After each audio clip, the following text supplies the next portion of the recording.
Where did you get that? She asked, shocked. Really? I show you proof of your cheating and you ask where I got it? Does it matter? Will it change the fact that you cheated on me? I asked my wife of 7 years. It looks bad, and I admit we kissed, but it's not cheating. We were in full view of others, she replied. So, that's your defense? No explanation of who he is or why you were kissing? You think because you're not having lovemaking in the picture, it's fine? Is that your idea of keeping our vows? I retorted. Brian, I see you're upset. We were just caught off guard. Making a big deal out of this won't help, she said firmly. You haven't even given me his name. Why should I get upset over someone I don't know? I said sarcastically. Does his name matter? You might do something stupid like pick a fight, and he'll punch you. I won't let that happen, she objected. Thanks for your honesty. You've made your choice. Now I'll make mine, I replied hotly. I turned and ran upstairs to pack. She followed me. What are you doing? She asked, confused. Packing a suitcase, I responded curtly. But why? She questioned, desperation in her voice. I can't take your lies and deceit. I need to leave before I do something I regret, I growled. Don't be silly, Brian. You wouldn't slap me, she said, trying to reason with me. Until today, I thought you'd never cheat on me. I guess we don't know each other, I shot back. Cheating? Who said I cheated? Kissing him wasn't cheating, she argued. There you go lying again. But I've never cheated on you, Brian. I didn't cheat on you with him or anyone else, she shouted, her voice rising. What do you call this? I held out another picture from that same night. A pretty good picture of you entertaining him. But where? How? She stammered. Does it matter? Does knowing change the fact that you cheated and lied? I demanded. She dropped the pictures and sobbed, trying to hug me. Stay away, Tracy. I gave you a chance to be honest, but you didn't think I was worth the truth. I could have stayed to discuss this for our son's sake if you were honest, but you demand too much. I'll take my phone. Only call for emergencies with Bobby, or I'll block you. Clear? She nodded, and I walked out, furious and heartbroken. I checked into a motel on Friday night.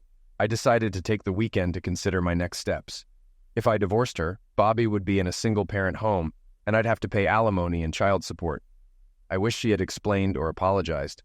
That's why I decided it was better for us to be apart and think about our next move. The absence of my wife and son weighed heavily on me, and the loneliness was unbearable. I cried until I passed out. By noon the next day, messages started arriving. I had earned an engineering degree and worked at a local chemical lab.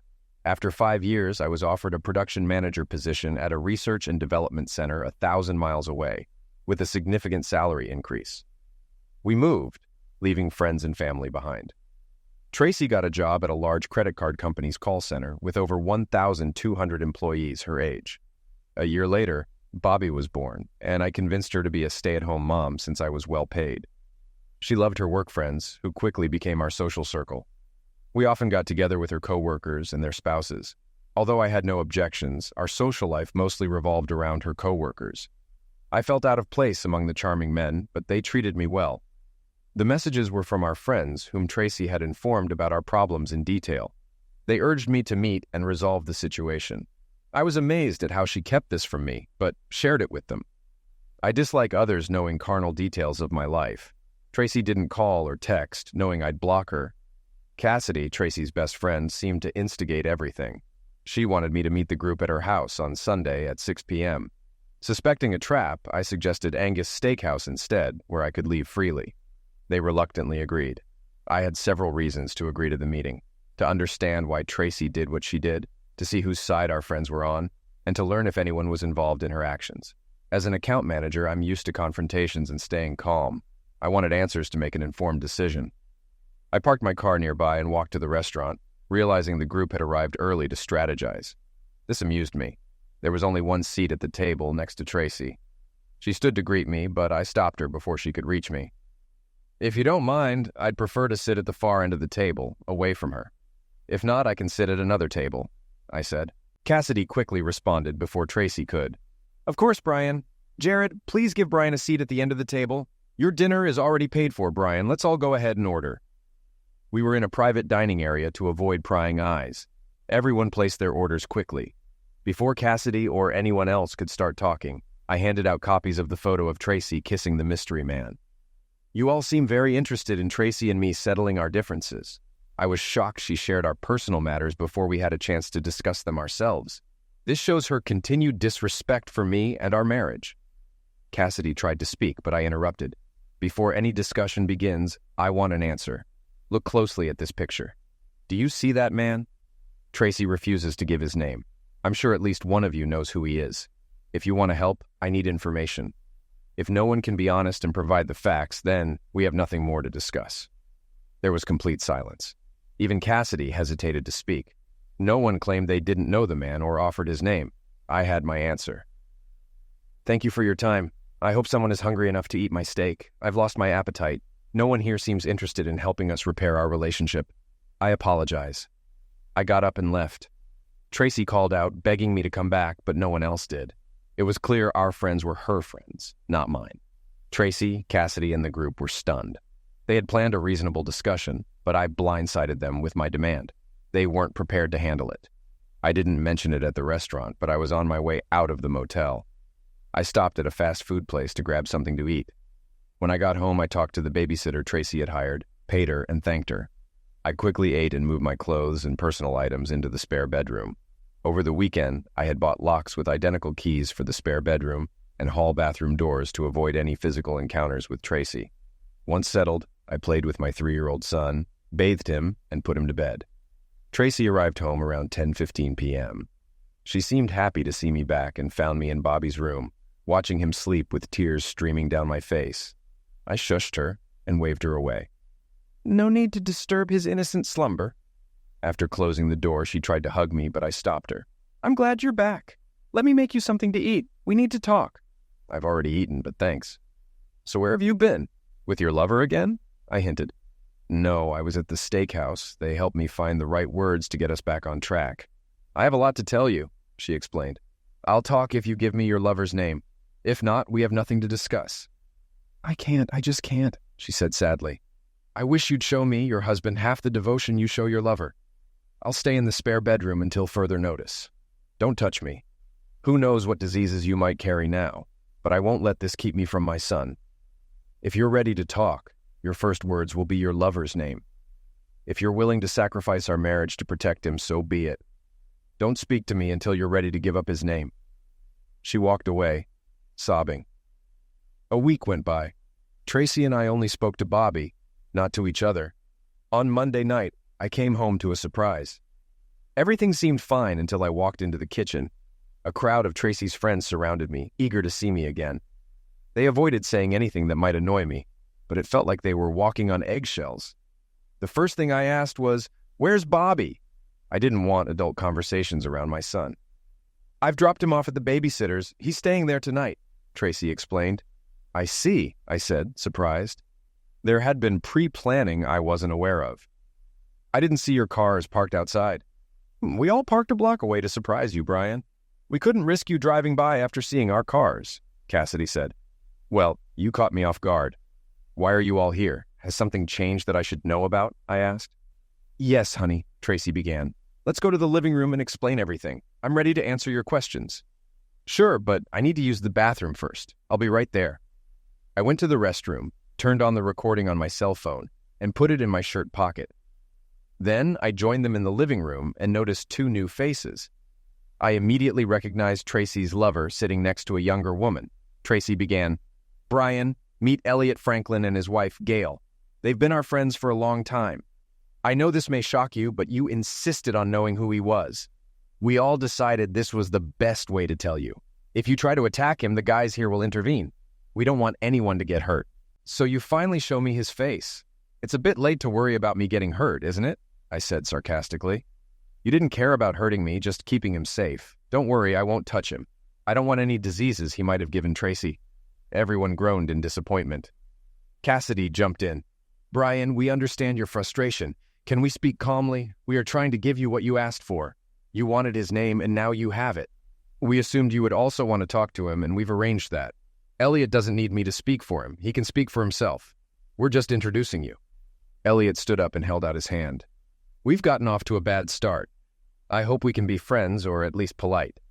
I'll treat you with respect and courtesy, and I hope you will do the same. May I call you Brian? He asked. I kept my hands at my side. First, since we're just meeting, Mr. Franklin, you should call me Mr. Wilson. I can't imagine our relationship warrants familiarity. Second, you promise respect after showing blatant disrespect. I won't ignore your insolence and treat you politely in return. Fair enough, Mr. Wilson. My suggestion was for our conversation today, not past incidents. I'd like to discuss what happened between me and the woman you married. Please don't call her my wife. That title may be short-lived. I'm considering divorce, which I'm sure you know. How should I address her, Mr. Wilson? Refer to her as the woman I married. I'll accept that. Very well, Mr. Wilson. I'd like to explain what happened between the woman you married and me. I hope you find my perspective acceptable. I'm listening, Mr. Franklin. Go ahead. Elliot took a deep breath and began. Look around this room, Mr. Wilson. You see a room full of attractive people, including the woman you married and yourself. Do you think it's a coincidence that your best friends are more attractive than average? This group came together like birds of a feather. As friendships grew, so did closeness. Everyone here is in a happy, stable relationship. Our goal is confidence in our soulmates, making us inseparable. We all believe the same about you and the woman you married, he continued. Take my wife, Gail. She's as great to me as any woman here, and we plan to spend our lives together. No man here, including you, will take her from me. This confidence allows us to share with others for our mutual growth. Monogamy is outdated. True love involves trust, closeness, understanding, and sharing. How nice for you and your wife, Mr. Franklin, and the rest of this group if they all agree. But that has nothing to do with me and the woman I married. Excuse me, Mr. Wilson, but don't you see the benefits of trust, understanding, and security in your relationship? You could both grow by opening up to this, he said, spreading his arms to include everyone. If what you say is true, Mr. Franklin, then you just called every woman here a strumpet, including the one I married. I'm appalled you changed her morals so easily. A gentleman never interferes in marital relations as you have. I see your flawed logic, Mr. Wilson. This isn't one-sided. You, too, are invited to embrace our concepts. You could be with any woman here if you desired. When you joined our group, it was inevitable you'd be invited to participate fully. If you hadn't reacted so harshly, she would have discussed the potential benefits with you. Instead, she panicked and retreated. I'm sure you'll see the benefits of what we suggest. We just need to find a way to make you comfortable. I see, I said, pretending to consider his words. Then I looked Tracy in the eye and asked, Is this true? You discussed this with them and agreed to test the waters with Mr. Franklin without telling me first? Tracy nodded nervously. I heard how these experiences improve and strengthen marriages, and I wanted the same for us. By being with Elliot, I was evaluating how it could benefit our relationship. My love for you hasn't changed. I only wanted to show you what I learned to convince you it would be good for us. She smiled, realizing it was our first real conversation since that night. So, you want me to believe that one session with him made you an experienced courtesan? It wasn't your first time, was it? She looked down, unable to meet my gaze. Mr. Franklin jumped in. Don't you see, Mr. Wilson? We helped her understand the benefits. You can participate too, and there are other advantages. So you think you're some kind of Casanova? I asked. Mr. Wilson, I am experienced and attentive. I help less experienced lovers like the woman you married. She will learn and grow, and you will benefit from her new experience. Everyone goes through periods of complacency. I looked at Tracy again. When have I resisted trying something new? If you wanted to spice things up, why didn't you talk to me instead of jumping into bed with him? She replied, Please don't misunderstand me, honey.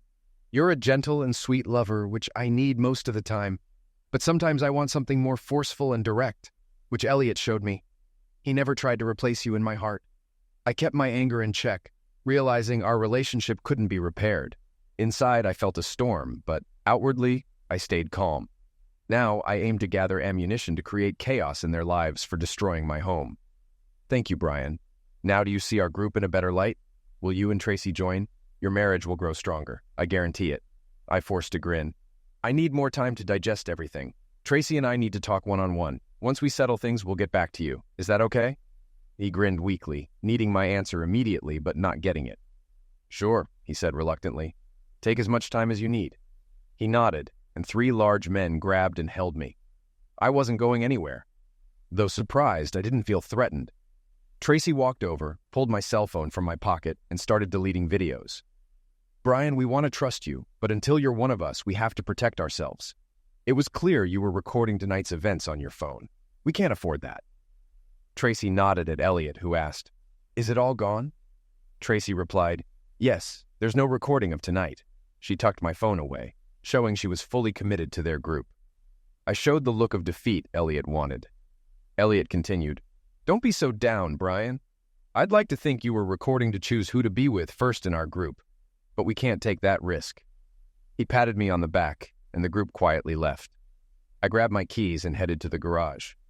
Tracy asked, "Where are you going?" "To pick up Bobby, if that's okay," I replied. "I was hoping we could, reconnect tonight. Do you really need to get him now?" "I miss my son. I'll be back soon," I said, and walked out. I drove to Angus Steakhouse, hungry since I hadn't eaten dinner. The restaurant didn't disappoint. I savored the tender beef, mentally reviewing the night's events, hoping my plan would work out. Mrs. Stevenson thanked me for the generous tip. I might need her help again soon. Bobby was thrilled to see me and couldn't stop laughing all the way home. I bathed and fed him before putting him to bed. Tracy informed me she was cooking something light, but I told her I had already eaten and she should take care of herself. Offended, she brushed me off, not wanting to upset Bobby since we both had work tomorrow. I got ready for bed. Tracy wanted to talk.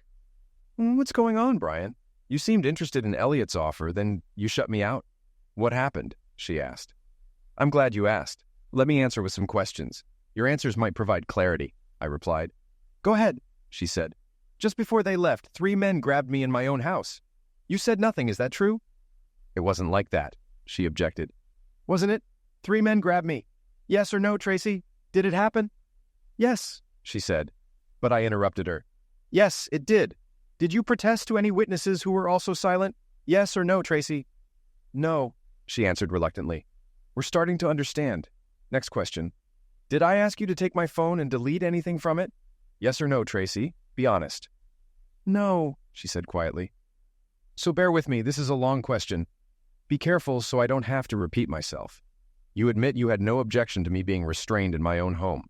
You also admit you took my cell phone and deleted recordings, not at my request, but at someone else's. Is that true, Tracy? Yes or no?" I asked, my frustration clear. "Yes," Tracy replied. "Good. We're almost there. Since I was in the room and heard no one ask you to delete anything from my phone, you must have agreed to this task without my knowledge. Is that correct?" I pressed. Tracy looked down. "Yes, that's correct. I hadn't thought of it that way. You make it seem like a betrayal," she said, her voice shaking. "It is a betrayal, Tracy. Now, why did I drop you like a hot potato? Your own answers reveal why. You proved today that you are on their side, not mine. Now, I'm going to bed alone. I don't want to be around someone who so indifferently betrays me," I declared. Tracy started sobbing as I left her in the hallway. I locked the door. Around 4 a.m, I heard her trying to open it, but the lock foiled her attempts. Tuesday morning, I talked to the Vice President, Dan. "Dan, can you recommend a good divorce attorney? One who will fight hard for the husband," I asked him. "Please tell me you're not asking for yourself, Brian," Dan pleaded, looking worried. "Unfortunately, I am. I assumed you might know someone," I replied, trying to keep my composure. "I'm friends with Ted Russ from our legal firm. He can recommend someone. Let me call him and get back to you," Dan offered. "Thanks, Dan," I said, feeling a bit of relief. "And don't worry, Brian. This stays between us," Dan assured me. "You don't know how good that feels to hear." "Thank you, Dan," I said, genuinely appreciating his support. On Ted's recommendation, I called B. Thornson's office and set up an appointment for 2:30 that afternoon. It turned out to be Beatrice Thornson. She told me her caseload was 70% women and 30% men, but she fights hard for her clients. Despite the circumstances, I convinced her of my position, and she agreed to take my case. She warned me I'd be paying child support until Bobby turned 18, including college expenses. I said I was fine providing for my son and hoped for 50-50 custody. For alimony, she said I'd likely pay for 3 to 5 years, depending on the judge. In this state, it's usually 1 year of alimony for every 2 years of marriage, up to 20 years. After that, it's limited to 10 years. Although I'd have to deal with it, the thought of paying her to have fun with idiots pissed me off. Expecting our family to grow, Tracy and I rented the house we lived in for the past 4 years while planning to build our dream home. I had many sketches for our future retreat. Now, those dreams are gone. At least the house won't be sold, divided, or fought over. Bobby, being so young, isn't attached to any particular home. If Tracy continues to rent the house, it doesn't matter to me. I know I could never sleep in the master bedroom again, knowing it had been used by that idiot. Who knows how many times they had been together before I discovered her infidelity.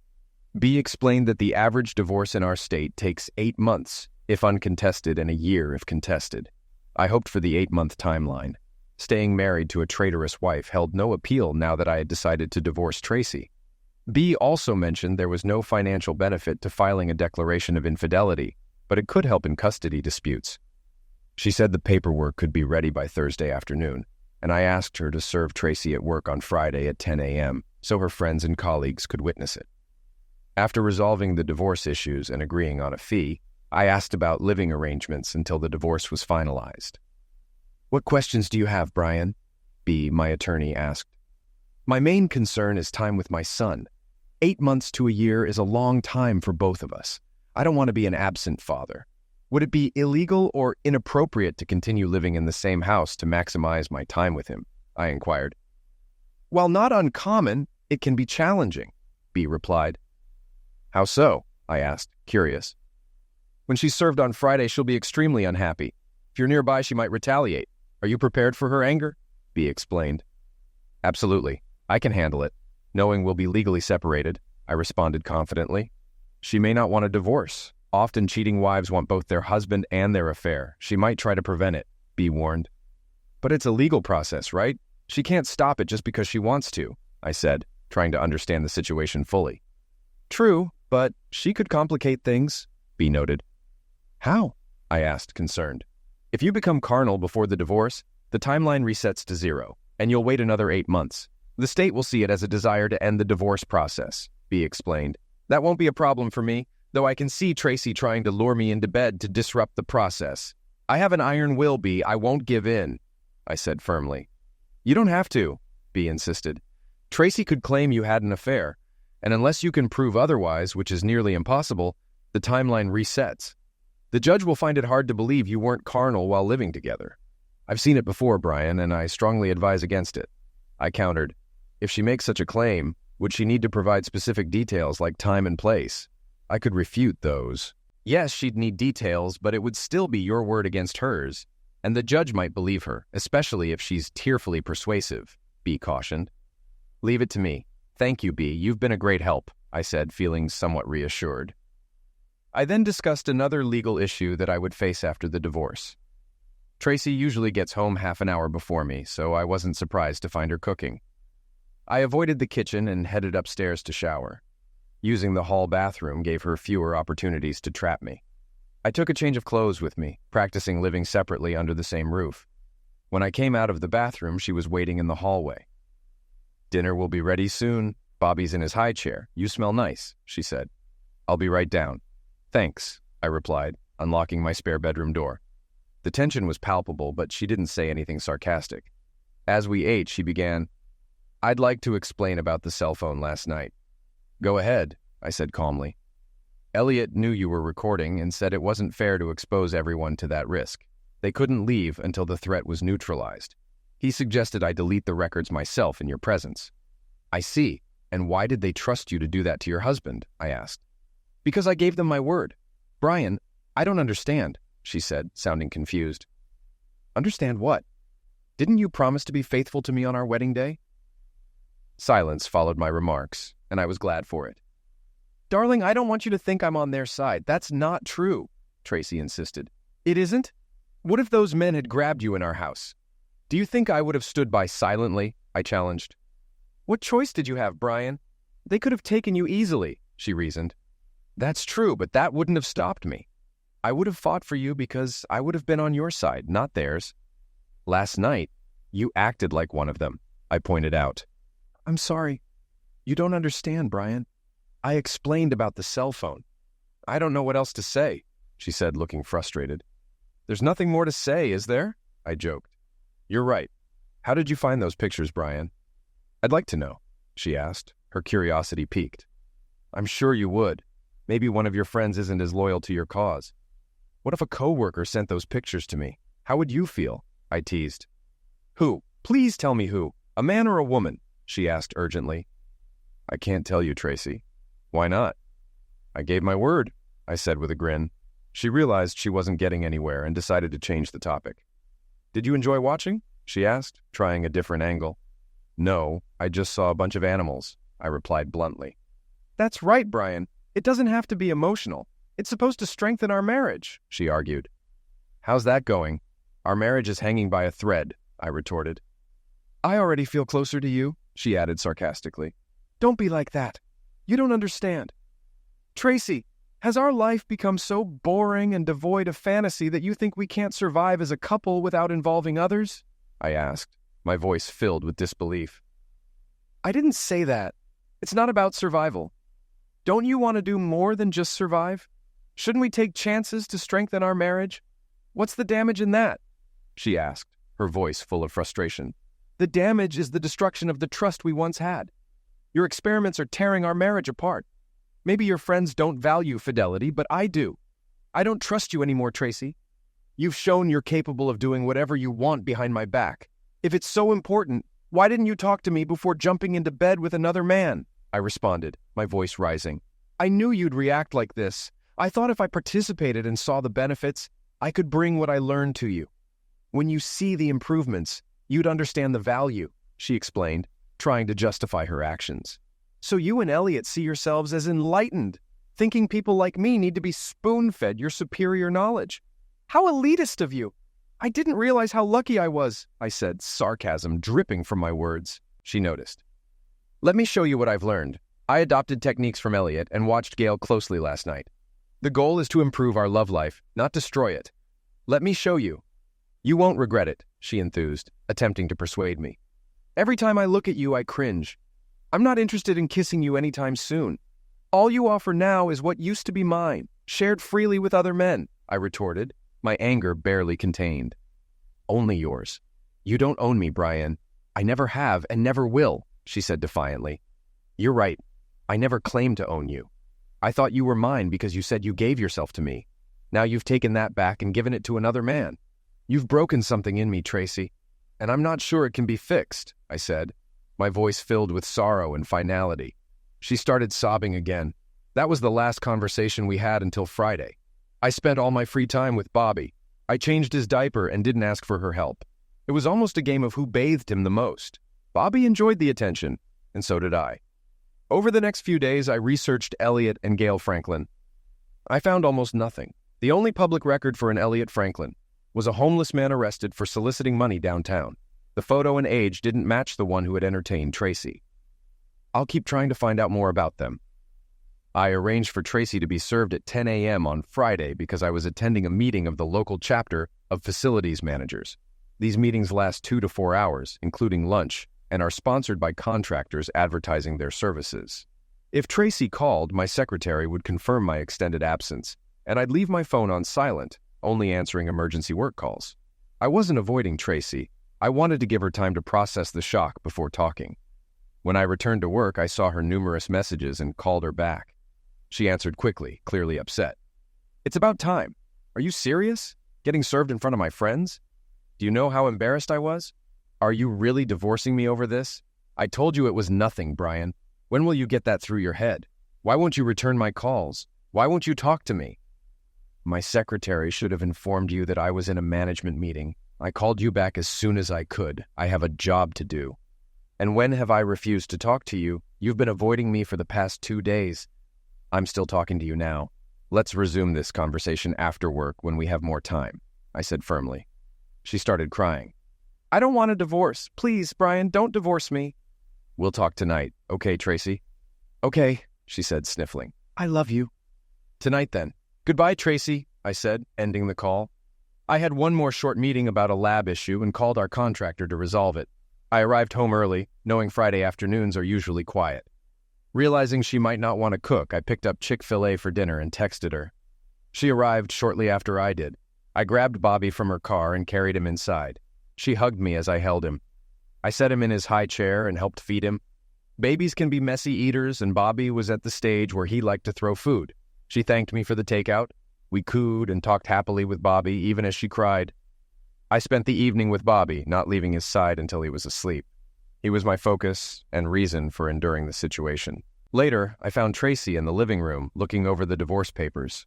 She took a deep breath to calm herself before speaking. "I'm sorry, Brian, okay? Is that what you wanted to hear?" she asked, her voice trembling. "Honestly, it's the first apology since this started." "What exactly are you apologizing for, Tracy?" I asked, my tone stern. "I'm sorry you saw those pictures and found out the way you did. I can only imagine how uncomfortable it was for you," she said, trying to sound sincere. "So, you're sorry I found out, not sorry you cheated." "Got it," I replied, feeling the anger rise. "Don't say that. Elliot said once you see the benefits of our group, you'd accept it. You'd have the freedom to be with other women just like I am with other men," she explained, desperately trying to justify her actions. "Of course, that's what he said. You and Elliot both failed to consult me about infidelity. It's a shame you trust his words over mine." "He doesn't know me or our marriage, and apparently neither do you," I said, feeling betrayed. "Look, I realize now I acted wrongly. You're right. I should have talked to you first. Elliot told me that if I had approached you, things would have gone smoothly. He's convinced you'll come around, but now I'm not sure. Why don't you call off the divorce and let's get back to normal?" she pleaded. "Normal? That train has derailed. You blew it up when you cheated. Just sign the papers and let's move on with our lives," I said, feeling resolute. "You don't want Bobby to end up in a single-parent family calling another man daddy. No man wants that for his son. Reconciliation is the best option," she argued. "I wouldn't want him to call another woman mom if you remarried after a divorce," I countered. "That's true. You should have thought about all this before you broke your vows," I said, my voice cold. "It would hurt to hear him call another man daddy, but it's better than living in a house full of lies and deceit. I wouldn't be part of your group of infidelity. They may be attractive, but they are disgusting to me. I can never be carnal with you again, Tracy. Put that in your pipe and smoke it," I said, my words laced with finality. "You're just saying that to hurt me, and it really hurts." "One point, Brian," she said, her voice breaking. "What if I gave up the idea completely? Swore I'd never get involved again? What if I turned my back on them as friends? I'm desperate. You and Bobby are the best things in my life. I'm sorry you think I've turned my back on us, but it's not true. I value you two above anything else," she pleaded, tears streaming down her face. "I hear your words, Tracy, but I don't believe you. You've already proven yourself to be a liar. I can't trust you anymore. Just sign the papers and let's get this over with," I said, my voice firm. "I'll never sign those papers. I don't want a divorce, and I will fight you every step of the way, no matter how long it takes. I may have lost you now, Brian, but I want you back. I'll crawl to you on my hands and knees until you take me back," she vowed, her determination evident. "Too bad you didn't have enough faith in us to stay true to your vows. Once cheated, always cheated."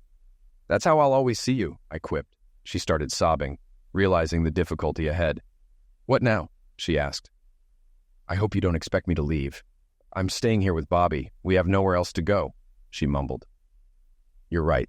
Bobby is my whole world now. I don't want to be away from him. That's why I'll stay here during the divorce.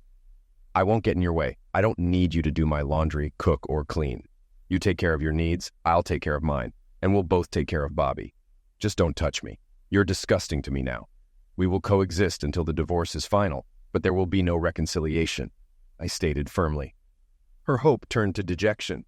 "I heard you, Brian. But divorce is a long road, and a lot can happen. I'm going to get you back, honey. I swear I will," she declared.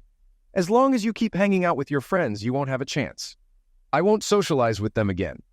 If you ever bring one of your lovers here, you and he will regret it. Is that clear?" I warned. "Of course, sweetheart. I'll turn my back on them if that's what it takes." "Do you want me to quit my job and be a full-time mom?" she asked, trying to find a way to mend things. "No, it's too late for that. Besides, if you did, I'd just be paying more in child support in the divorce," I responded bluntly. She didn't like my response, but kept a cheerful smile. I decided to treat this as a temporary business arrangement. Nothing would stop me from spending time with my son. For a few weeks, we communicated politely, saying only what was necessary. Surprisingly, we agreed to several suggestions from my attorney. I would pay the rent if Tracy paid the utilities. I canceled all utilities in our joint names and reissued them in hers. Both our cars were paid off, so we each paid for our own gas and insurance. We took care of our own meals, so there was no need to share groceries. Financial independence was easier than I expected. Since I still paid most expenses, she accepted it. I transferred half of our savings to a new account in my name, and left the rest in hers. She was unpleasant for a few days, but soon realized I was just enforcing the divorce terms she refused to sign. Tracy made every effort to engage me in conversation. I was always polite and never refused unless she got personal. I never asked her for anything or started conversations. One day, while looking for socks in my desk drawer, I realized I hadn't seen the 3 pictures of Tracy and her lover. I urgently searched all the drawers but couldn't find them. I knew who had taken them. Examining the lock on my door, I noticed fine scratches, suggesting she had a locksmith make a key. The next day, I bought 2 new identical locks for the bedroom and bathroom doors and kept the keys hidden. She didn't want me to know she could access my room, and I didn't want her to know she couldn't anymore. Her continued betrayal confirmed my decision to divorce was right. I wondered if she'd lie about her date with Elliot. After a few months of detente, she began asking me to take her out or do couple activities. I always declined politely. She was getting nervous, missing her friends, but remembered her promise not to socialize with them. Then I started getting calls and messages from them, inviting me out or offering to stay away. I blocked each number without responding. In mid-December, she invited me to her company's Christmas party. I declined, citing a babysitting commitment, and wished her a good time. We'd always gone together before. The following weekend was my company's party. I planned to go alone, but she didn't want that. She took Bobby to the babysitters, and I left for the party without a word. She followed me and found me at the party. She looked stunning and tried to make small talk, but I kept my distance. Vice President Dan asked if we had reconciled. I explained the situation, and he laughed, admiring my courage. I emphasized my priority was spending time with my son. Dan understood. Leaving the party, I picked up Bobby, who slept all the way home. I expected Tracy to be upset, but she seemed grateful for any attention she received. Tracy wore minimal clothing around the house. I used my engineering skills to lower the house temperature, hoping she'd wear more. It partially worked, and after 2 weeks, I restored the thermostat to normal. At least I tried. 5 months later, she informed me she was having dinner with her friend Cassidy on Saturdays if I didn't mind watching Bobby. I agreed, as long as she didn't bring anyone into the house. I joined my employer's bowling league on those Saturday nights, enjoying myself and the attention Bobby got from the ladies. It was much better than sitting at home wondering about Tracy. One day, I got home later than Tracy, and she asked where I had been with Bobby. I told her the truth. She asked to come along next time, and I told her honestly that I only left the house when she did. This upset her, but pleasing Tracy was no longer my concern. She often asked how we could be a loving couple again if I never gave her a chance. She never signed the divorce papers, which were supposed to take a year. 6 months later, my attorney, B. Thorenson, informed me that Tracy's lawyer had successfully argued for 10 mandatory marriage counseling sessions, 2 a week. I had to attend and answer every question the counselor asked. I asked if I could repeat the same short sentence for every question. B said as long as it was relevant to our marriage, it was fine. I thanked her and hung up. Tracy's lawyer ensured the counselor favored the wife and vilified the husband. I didn't care what the therapist thought as long as I followed the law. To every question and statement from Tracy and the therapist, I replied, I don't want to stay married to a promiscuous woman. Soon, they were both frustrated and angry. Despite the verbal misuse from both women, I remained calm and polite. After the 5th session, the therapist canceled the remaining sessions, calling them unproductive. The following months passed without change. I spent every spare minute with Bobby, strengthening our bond. 4 days before the divorce hearing, Tracy moved out with Bobby, and I was served with a restraining order. B contacted me with bad news. B, you know me better than that. Not one word is true, I said, trying to keep my composure. Okay, I needed to hear it from you. I will fight for you, but it will be hard without evidence. Has she provided all the information needed to investigate her allegations? B asked, her tone serious. Yes, I have the details in a folder in my office, I replied. Email me the information. Remember, you cannot contact her or your son until I tell you otherwise. If she calls, hang up immediately. Understood? B instructed. Got it, I repeated. 2 days later, I walked into the house after work and was shocked to see Tracy at the kitchen table.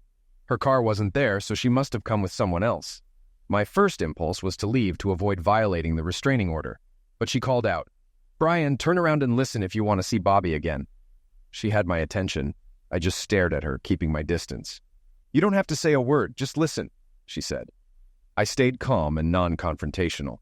First, hand me your cell phone so I can turn it off, she demanded.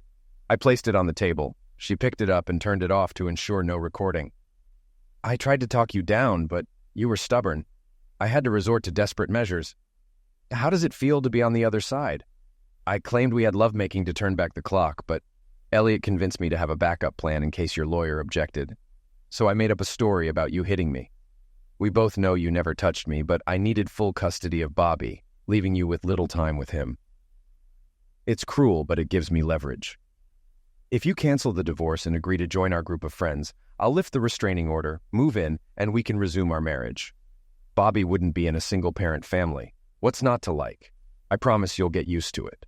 What do you say, Brian? Live in the real world with me. You'll have a good time. She hit me where it hurt the most. My son. Nothing else in the world means as much to me as he does. I'll answer as soon as I can. For now, please leave, I insisted. She smirked as she walked past me, knowing she had leverage. I waited until I heard the door close. Looking out the window, I saw a shiny Lexus pull up, driven by Elliot Franklin. He must really want her in his group. I had a lot to think about. B informed me my presence at the divorce hearing wasn't required, but I wanted to be there. As I left the men's room heading to the courtroom, Tracy appeared and hissed, "You had your chance, you moron. I'll tear you to pieces in there. Your son will never know your name and will call another man father. I will marry a real man who trusts and believes in me." She spat in my face and hurried away. Onlookers stared, wondering what I had done. I wiped my face with a handkerchief and entered the courtroom, sitting in the back. I hoped my lawyer was as good as her reputation. While waiting, I listened to other divorce cases and noticed those representing themselves were at a disadvantage. Our case wasn't heard until 1 p.m., making for a long day. Tracy testified first, detailing the alleged assaults with dates, times, and locations. She sought custody, child support, alimony, and maybe even jail time for me. Despite her tearful testimony, my attorney B remained calm, drawing flowers in the margins of her notes. Tracy's lawyer painted me as a violent and unsuitable parent, claiming Tracy had tried to reconcile and that my jealousy destroyed our marriage. After Tracy's lawyer finished, B began her questioning. "I want to confirm that you're certain of the dates, times, and locations of the alleged attacks. Could you be mistaken, Mrs. Wilson?" B asked. "No, ma'am. My attorney told me to document everything, and I wrote it all on a calendar," Tracy responded confidently. "So you swear under oath that your allegations are accurate and true?" B pressed. "Yes, ma'am." "The truth must be told," Tracy responded tearfully. "No further questions, Your Honor," B said. "You may step down, Mrs. Wilson." "Thank you," Judge Cora Feldman advised Tracy. She and her attorney seemed stunned that B didn't question her more thoroughly. Tracy's smirk said it all. She thought she had won. She was ready to turn my son against me, and the thought made me shudder. "Your Honor, I would like to call Mr. James McMahon to the stand to testify," B requested. The judge nodded, and a plain man took the seat. Tracy and her lawyer conferred, looking puzzled. "Please state your full name for the record," B asked. "James Winfred McMahon." "Thank you, Mr. McMahon. May I call you James?" B inquired. "Jim, please," he responded. "Thank you, Jim. Can you tell the court where you work and the nature of your business?" B asked. "I own and operate McMahon Investigative and Security Services," Jim explained. "Jim, how did you meet my client, Mr. Wilson?" B continued. "He approached me about 14 months ago, concerned about his wife, Mrs. Tracy Wilson. He suspected infidelity, but had no proof. We offer private investigative services to confirm such suspicions, and he used our services," Jim answered. "What did you discover during your surveillance of Mrs. Wilson?" B asked. "We gathered evidence of her infidelity and provided him with 3 photographs of her in bed with another man," Jim stated. "Were those the only existing copies of her dating?" B asked. "No, ma'am. We store all photos and videos in secure cloud storage and maintain the originals. Mr. Wilson only received copies," Jim clarified. "And do you have other copies of these images?" B asked. "Yes, right here. They are copies of the uncorrupted originals," Jim confirmed. "Thank you, Jim. Your Honor, we would like to admit these 3 photographs into evidence," B requested. The judge accepted the photos, reviewed them, and handed them to the bailiff for processing. "Thank you, Your Honor." "Jim, was that the end of your association with Mr. Wilson?" B asked. "No, ma'am. He was concerned the affair might be ongoing and asked for guidance. I recommended installing hidden surveillance cameras and microphones throughout the house to monitor and record phone calls, secret meetings, and graphic images," Jim explained. "And did Mr. Wilson hire your firm to do this?" B inquired. "Yes, ma'am. We installed the equipment the next day while Mr. and Mrs. Wilson were at work," Jim confirmed. "Objection, Your Honor. Tracy's attorney protested. I request that all evidence obtained through those hidden cameras be declared inadmissible. Mr. Wilson could have easily altered those recordings to smear my client. Judge Cora Feldman looked at B. Before I rule on your objection, I'd like to find out if there are grounds for it. Attorney Thorenson. Thank you, Your Honor. Jim, can you explain the nature and type of surveillance system installed in Mr. Wilson's home? B asked. Jim nodded. Certainly. We installed a high-resolution digital surveillance system with multiple cameras and microphones placed in strategic locations throughout the house. The system is designed to record continuously and store the data in a secure, tamper-proof cloud storage. The recordings are time-stamped and encrypted to ensure their integrity. Jim, can you confirm that the recordings submitted to the court have not been tampered with or altered in any way? B asked. Yes, ma'am. The recordings are in their original, unaltered state, directly retrieved from our secure cloud storage, Jim assured. Thank you, Jim. Your Honor, I believe this establishes the credibility and integrity of the evidence, B said, turning to the judge. Judge Feldman considered this information for a moment. Based on the testimony regarding the security and integrity of the surveillance system, I overrule the objection. The evidence is admissible. Thank you, Your Honor, B said. She turned back to Jim. Jim, did you review the footage from the surveillance system? Yes, I did, Jim confirmed. And what did you find? B asked. The footage showed Mrs. Wilson meeting with multiple individuals, engaging in activities that support Mr. Wilson's claims of her infidelity. Additionally, there were no signs of the alleged abuse that Mrs. Wilson described, Jim stated. Thank you, Jim. No further questions, Your Honor, B concluded. Thank you, Mr. McMahon. You may step down, Judge Feldman said. Tracy's attorney looked unsettled, while Tracy herself seemed visibly shaken as the truth began to unravel in the courtroom. Thank you, Judge Cora Feldman said to Tracy. She and her attorney seemed stunned that B didn't question her more thoroughly. Tracy's smirk said it all. She thought she had won. She was ready to turn my son against me, and the thought made me shudder. Your Honor, I would like to call Mr. James McMahon to the stand to testify, B requested. The judge nodded, and a plain man took the seat. Tracy and her lawyer conferred, looking puzzled. Please state your full name for the record, B asked. James Winfred McMahon. Thank you, Mr. McMahon. May I call you James? Jim, please. Thank you, Jim. Can you tell the court where you work and the nature of your business? I own and operate McMahon Investigative and Security Services. Jim, how did you meet my client, Mr. Wilson?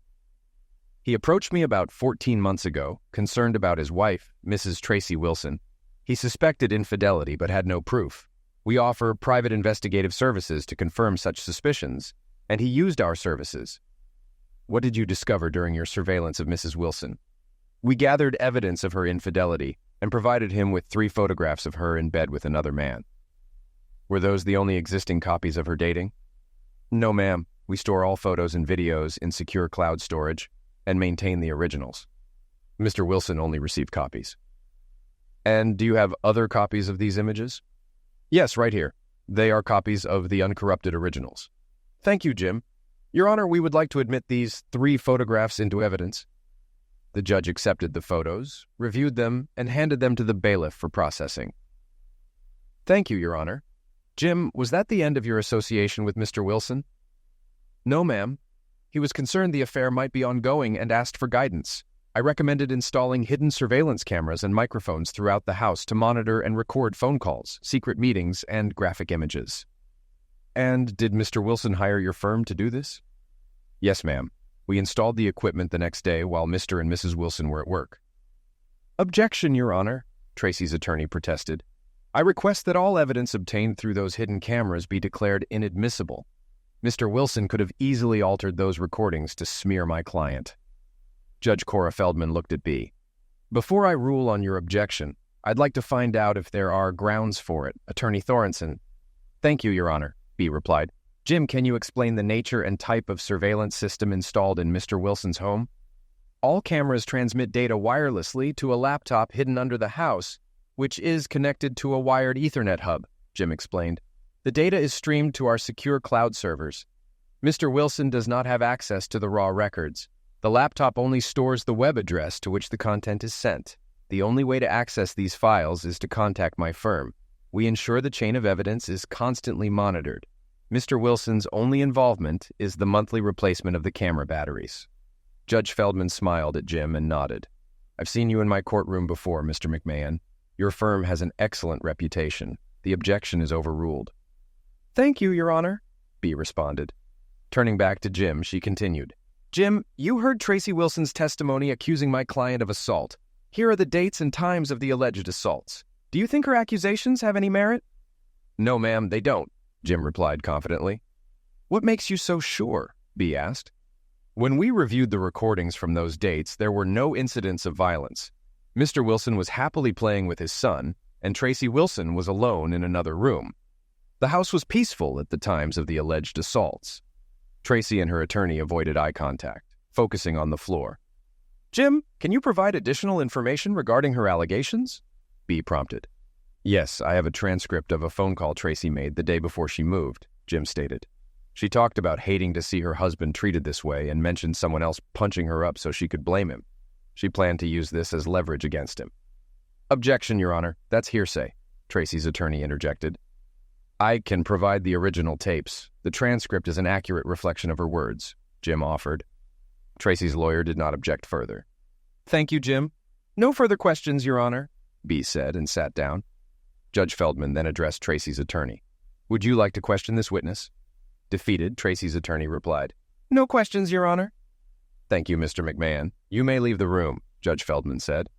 "Thank you," Jim responded, and then left the courtroom. After Jim took his seat, the judge continued, "It's clear that an innocent man is being falsely accused to sway the court for full custody. Mrs. Wilson has perjured herself, a third-degree felony punishable by up to 36 months in prison. This transcript will be forwarded to the district attorney for possible prosecution. I grant full custody of Bobby Wilson to his father, Brian Wilson. Tracy Wilson will have visitation rights at Mr. Wilson's discretion. Mr. Wilson, please be generous with visitation as your child needs his mother." I nodded in agreement. "As for alimony, I award $1,000 per month to Tracy Wilson for 42 months. Each of you will keep your automobiles. The checking and savings accounts will be divided equally based on the balances as of the divorce petition filing date. Each party will retain their retirement accounts. Since Mr. Wilson has primary custody, the court will not award child support. Mr. Wilson, do you wish to stay in your current residence or move?" Judge Feldman asked. I stood up. "Your Honor, I don't want to live there any longer than necessary. Tracy can keep renting the house. I'm moving out." "Very well, Mr. Wilson. The lease will be left to Mrs. Wilson," Judge Feldman confirmed. Tracy staggered to her feet. "You have 8 hours to return the child to Mr. Wilson. If you refuse, you will be held in contempt of court. Understood?" "Yes, Your Honor," she said tearfully. "Good. All restraining orders are lifted, and I grant the petition for divorce in Wilson v. Wilson. You will both receive divorce decrees within 30 days. Tracy cried, realizing she had lost her family. She turned to comply with the judge's order. "Brian, I'll bring Bobby to your place tonight after dinner. I'd like to be with him for a few more hours," Tracy said, turning to me. "That's not necessary, Tracy. I've already found a new apartment and will move there as soon as I leave here." I handed her a piece of paper. "Here's the address. Bring Bobby tomorrow at noon. I'll be settled in by then." She nodded sadly. "I'm sorry. This isn't the outcome I wanted." "Well, now you can have the interesting love life you wanted without me. Good luck with your next open marriage," I said sarcastically. She didn't respond. "Brian, thank you." "For what?" I asked, surprised. "For not going after Elliot and Gail Franklin. They are wonderful people. Too bad you'll never know them like I did," she said. "No problem. I have no interest in Elliot or Gail Franklin, but I am interested in your company. I found out they have a strict non-fraternization policy. Tomorrow, I'll be suing your company, claiming violations of their policy destroyed my marriage and almost cost me my son. Ronald Hensley will be named as the main culprit. Apparently, he slept with a dozen female employees." "He's your manager, right?" Tracy looked shocked. "As it turns out, Ronald has a wife, Lydia, and 2 children. I don't know if she knows about his antics, but I'll make sure she does, including his relationship with Rita Consuela, or as you know her, Gail." "But why? His wife and children don't deserve this," she pleaded. "Neither did Bobby," I replied coldly. "Why? He destroyed my marriage. Why shouldn't I destroy his? He almost took my son from me. Why shouldn't his children know the truth? Even now you defend him. If you stick around, Tracy, you might get your dream man. He could be divorced within a year. The downside is he might also be unemployed, just like your call center girlfriends. Their silence about Ronald's behavior also violates company policy." "You want us all fired?" How am I going to support myself now? She objected. Oh, don't worry, your job is safe. I promised your company I wouldn't publicize this as long as they kept you on staff. You might start your own group of followers. Just imagine how wonderful your life will be without me in the way. Once you explain how infidelity strengthened our marriage, the ladies will be eager to join. You might have trouble hiring another manager, but maybe one of the husbands will step up. Imagine all the exciting possibilities, I said. But why are you protecting my job and firing everyone else? She asked. Because Bobby needs a mother in his life. It's not a dream job, and it doesn't pay much, but it's enough so you don't have to rely on me for money. When Bobby asks how I treated you in the divorce, I want to say I was fair. If you tell him otherwise, I'll show him the proof. Tracy and her friends didn't know I had known her lover's real name from the start. My private investigator did an excellent job. An engineer always approaches a problem with knowledge. If we don't have the answer, we find someone who does. B, my lawyer, sued Tracy's call center for $1.5 million and settled for a tidy sum. She kept $250,000, and the rest went to me. I wrote Tracy a check for $42,000, paying my child support obligations in full, with plenty left over to build my dream home. Word spread quickly at work, and many single ladies saw me as a potential catch. But after this roller coaster, I'm going to focus on Bobby for a while before dating again, free at last.